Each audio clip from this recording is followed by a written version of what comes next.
everyone, welcome back to the workshop. Artisan Pirate here, and in today's fun video we are going to be talking about a very versatile and hopefully unique camera jig that I made around 8 to 10 years ago when I wanted to start documenting nature trails, historical places, and places like that. I never did it back then with the camera jig I'm about to show you. It's my hopes that I can get into it and start using it. That is why I'm showing it to you guys in today's video. Please be aware that this is not my original idea. The original idea came when I was browsing the YouTube platform around, again, 8 to 10 years ago, and I got the inspiration from another video. And unfortunately, I cannot remember the name of that video right off the top of my head, but I am going to search, and if I can find that original idea that inspired me to make the camera jig that we are getting ready to discuss, I will, of course, copy it and paste it in the description box of today's video where you guys can go back and see where I got the inspiration. But you guys can see I do have a camera right there over my shoulder, and that is what we are going to be talking about. It is a very unique over-the-shoulder book bag or backpack camera rig and camera jig. Again, this is something I made around 8 to 10 years ago, and I did some test footage with it back then with my GoPro that I'll hold up here momentarily, and I'd like the footage, and I want to start using this camera jig again, hopefully here in the future, and maybe go to some more historical places or nature trails. And what I like about this camera jig, as you can see it there, just extended out of the big pocket of the book bag, is that it allows for a bird's eye view perspective while still keeping the person filming in the frame. The back of the person's head is always going to be in the frame of the footage that we are filming, so please keep that in mind. A lot of the times when you go out and about, or when people try to film and they are holding their camera in a selfie manner, sometimes it's hard to line the frame up to get yourself in the frame, get whatever you're trying to film, the place or location you're trying to film in the frame, and it can be a little bit cumbersome. I know, because I do it every time I'm out and about and I'm holding the big camera here on the little bitty extended thing that I have down in the book bag. You know, I'm trying to get it to where I can give you guys the best vantage point as possible while keeping myself in frame. And also, keeping the back of a person's head in frame allows for something static for the viewer that is viewing the footage to focus on. I know sometimes people have motion sickness when they are viewing videos, you know, especially if you are filming free-handed, and anytime I film free-handed, I try to be as steady as possible when I am panning around. I don't try to make any kind of sudden movements to where it would disorient whoever is viewing the video. This allows, again, the back of the head to be in the video for the entire portion of the footage that is being filmed from here. So if they are walking like down a gravel path or steps and they are doing this, it allows the viewer, as I said, to focus on the back of the person's head that is doing the filming, if that makes any sense. But this is the little action camera my mom and my family got for me back when I wanted to start making and documenting videos. It's actually the very small camera that I filmed my very first scroll saw woodworking project videos with over here on the platform. And it's done everything I've ever asked it to do. I hopefully, in your guys' opinion, have filmed some great footage. But as you can see here, the way this works, it extends a little bit behind me, and that was something that I did differently from the original video that inspired me. The original video that inspired me, the camera jig, came right out on a right angle and came right to the person's ear. But again, I wanted to have the back of the person's head in the footage as well, because I think it would just be, or I thought it would just be, a very unique perspective. But I'm going to take the book bag off. This is the book bag, again, that I travel with when I go to woodworking shows and everything. And because I am a pirate, I, of course, wanted a black backpack. And this is not the original backpack that I made this camera rig for. I've wore out several just carrying my camera equipment, bottles of water to places, going to the beach, you know, carrying it around and things like that with my cameras, my SD cards, and bottles of water in it. So this is a newer book bag than the one this was originally intended for.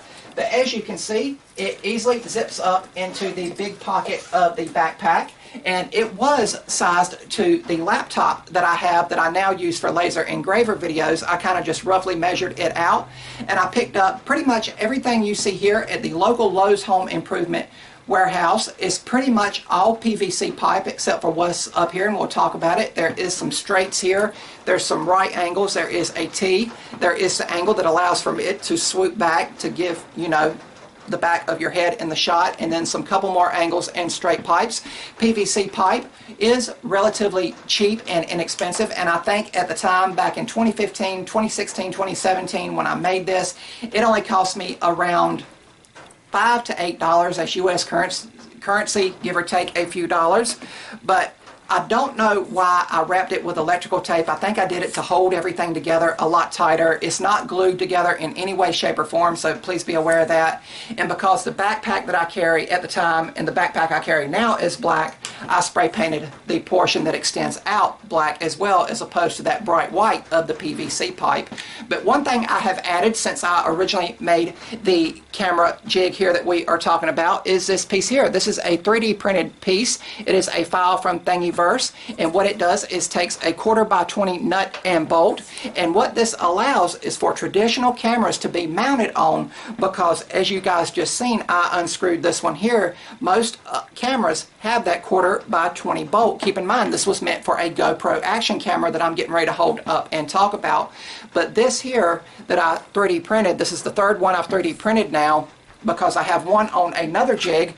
This is the jig, the old cast iron lamp base with this little gooseneck here that I can manipulate, that was my late great-grandmother's, to give you guys the best close-up view over at the scroll saw for scroll saw woodworking project videos. But it's very unique because it allows for all the cameras and to be universally mounted on, as well as also still being able to accept the classic GoPros. But that was a 3D print file, a 1/4 by 20 nut and bolt, and I CA glued it in place, and I cut the bolt off to the proper length, and I documented that on the social media stories. But as I said, traditionally it is meant for a GoPro, and a GoPro is a very popular choice for this camera jig because they have that wide angle lens to give you a very awesome perspective, you know, with that fish-eye perspective of the whole location you are trying to document and film in this style of manner. And this is the camera I used back then when I done some test footage way before I was ever on this platform. But please be aware that the GoPros are commonly known, even though they are fantastic action cameras for people to film like extreme sports with, like surfing, skateboarding, BMX biking, things like that. They are fantastic cameras for that, and you can mount them on your head, on your chest, on your wrist with the various mounts that GoPro offer, and there's also aftermarket mounts for the GoPro you can get. This is a GoPro Hero 3. It's either a silver or white edition. Again, this was something my family, primarily my mom, got for me years ago when I wanted to start documenting stuff and again filming and hopefully getting on the platform like I am now. But one thing they are known for is a very short battery life. You can only get around 30 to 45 minutes of footage on a single charge on the GoPro. But one thing I like about this camera rig and its versatility is once I mount the GoPro here, I can take a charging cable here and hook it to it and wrap it around down into the bottom of the book bag and have it connected to a battery bank. This is a battery bank that I have to charge my cell phone with if I'm out in nature at a nature park, or I'm out with friends, and you know, I can just quickly grab this with the charging cable and keep my phone charged and everything. Pick this up off of Amazon, and it has a solar panel there to where it can also charge while it's out in the sun, so that's really cool and very versatile. So it's a really unique jig, and the way you mount the GoPro on the top is with what is called the frame, and it again is essentially just a frame. It's got the holes in it here, and I'll set that down to allow for the microphones to still be exposed on the GoPro to pick up any kind of audio that you are wanting to bring across with the footage you are filming. So if I had it mounted to that camera jig there that I just showed you, and I seen something off in the distance and I panned around and I said, hey guys, look at that over there on the hill, or you know, something like that, it would pick that up. But of course, if I use this, it'll probably be used in a time-lapse manner like I do with the scroll saw woodworking project videos. But I am going to take the frame off of this and I'm going to put it on that jig, because what we're going to be doing is filming with all three cameras in today's video, and we're about to segue into that. But I want to talk about this real quickly. This is a selfie stick. Remember when they were very popular, everyone had to have one. But what this does is extends, and what I do is angle the frame like that to where it's facing back to me. And this is how I walked around and showed you guys the floor plan of the Klingspor Woodworking Shop Woodworking Extravaganza in Hickory last year, as well as the Klingspor Woodworking stores where I've walked around them quickly. This is the mount I used, and it is the GoPro that I film with. Again, I think the GoPro is going to be the winner here, and keep in mind I do have the battery bank and the charging cable to where I can keep the battery topped off with the battery itself that's in the camera. But I do want to film with the original camera I started with. I want to film with the big camera I am filming with here, the one with the flip out screen, you know, that allows me to be able to line up stuff in the shots. You guys know I kind of look at the lens right here, but the actual footage I'm looking at is right here with that flip out screen, so to speak. And I just wanted to get an idea of how all three of the footages looked. And what we're going to do is pack up and go to a local park or somewhere close by, and I'm going to film just a brief segment with all three cameras. The GoPro, this camera here, the original camera I started the platform with, and the camera that I currently film now that is sitting on the tripod. And when I get some footage, we're going to come back to the workshop and talk about it and close the video. So let's do that now. And we are going to jump right into doing footage with the over-the-shoulder backpack camera rig, camera jig. This is the local city park a couple miles from home, and this was right after it got done raining, so everything was still nice and peaceful. And the first camera we are using here is the main primary camera that I filmed the scroll saw woodworking project videos with, and I was surprised that more of my head was not in the footage here with this camera that has the flip out screen. But you can see the side of my face, the right side, and my right ear occasionally, depending on how I move. But we will go over the bridge here, and then we will switch to another camera. In this footage, we'll be testing the three cameras that I talked about in the workshop.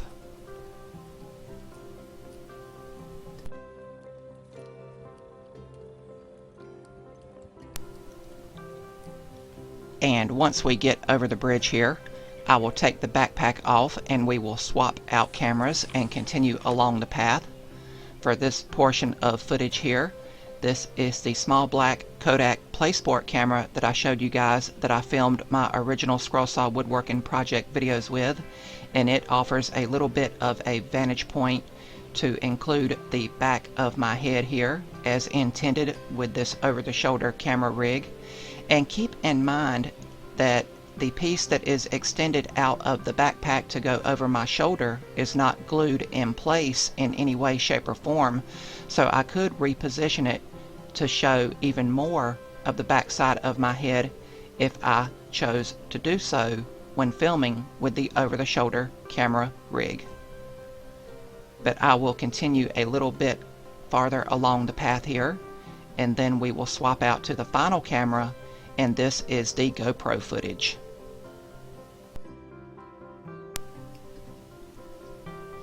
And I do believe that the footage here is going to be the clear winner if I start using the over-the-shoulder backpack camera rig. And with me being a pirate and with the footage being over my shoulder, it's kind of a parrot's eye view, as if I would have a tropical bird sitting on my shoulder. But I stopped by the creek here just to show you guys a bit of the vantage point that I get. The creek was elevated from all of the rain we had, and it was a nice tranquil sound. But I have now turned around and we are heading back to the vehicle to continue on our way. But this is what I was talking about at the beginning of the video. The footage allows for my head to be included in the footage to show that I was actually at the location, and to also give you guys again something to focus on if I was to make any kind of sudden movements or turn around quickly, to again avoid motion sickness for those viewing the footage. But once I get done here, it'll be time to be back in the workshop to close the video.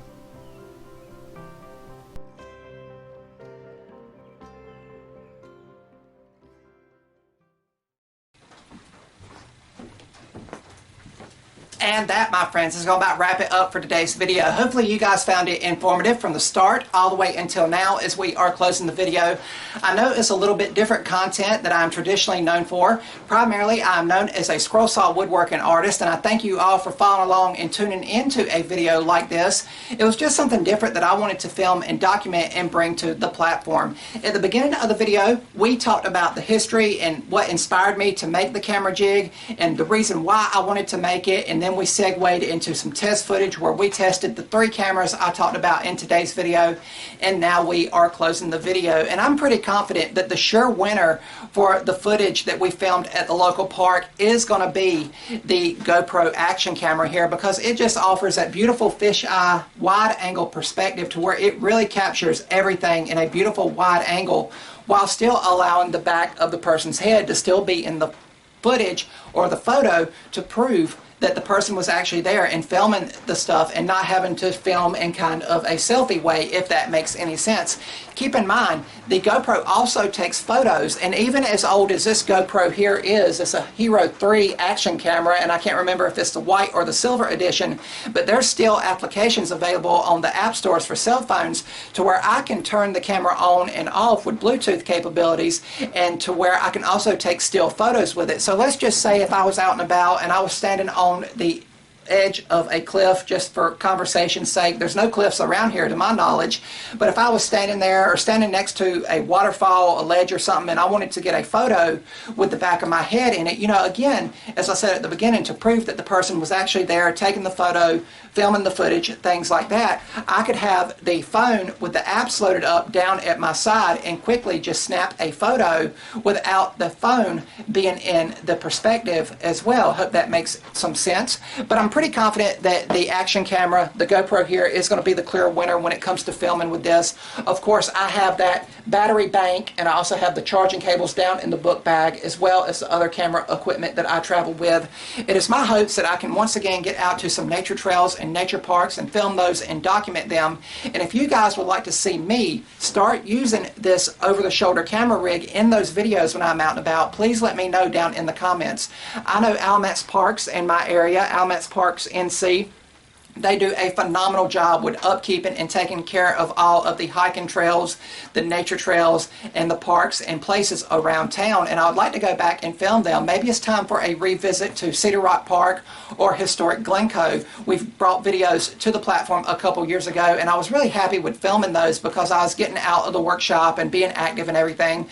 So I want to get back to doing those, and with the capability of this, this just offers for a very unique perspective, again, while still keeping the person that's filming the actual footage in the shot, in the frame itself, with the back of their head being in the footage. But let me know what you guys think, and once again, if I can find the original video that inspired me to make this camera jig, again, that was around 8 to 10 years ago in 2015, 16, or 17. If I can locate that video, once again, I will leave it linked down in the description box of today's video, where you guys can go back and see where I got the idea and inspiration some, but then kind of took it and made it my own original idea with some of the modifications that I'd done to the jig. And one thing I really like about it is, again, it's not glued together, but there is enough of a lip on this piece to where it can fit snugly in that T-piece there that extends over the shoulder, to where once I get done filming, I can take this piece off and stick it down into the big pocket of the book bag